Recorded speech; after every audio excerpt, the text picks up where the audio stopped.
আমার মিষ্টি সন্দেশ কত ভদ্র বাচ্চা দেখো। এই যে আমার গোপলির মা, গোপলির ভাই বোনও খাচ্ছে মিষ্টি সন্দেশের, যেহেতু ওখানে মুখ ঢুকছে না, ওরা ওয়েট করছে কখন এদের খাওয়া হয়ে যাবে, তারপর আমার মিষ্টি সন্দেশ খাবে। কখনো কারো কাছে কেড়ে খায় না।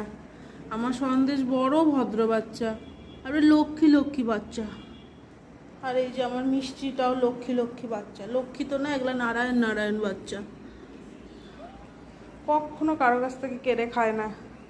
আর এই যে শয়তানটা সারাদিন পর আসছে, আর এখন খুব খিদে পেয়ে গেছে। ওর উদ্দেশ্যেই ভাতটা এখন মার খা, কারণ ওদের একটু আগে খাওয়া হয়েছে। তাও আমাদের তো সবসময় খিদা লাগে। আর এই যে ও বলো রাবণ, আজকে ওয়েদারটা একটু বেশ ভালো। কিশমিশ, ও কিশমিশ, এই যে ছোট রাবণও বসে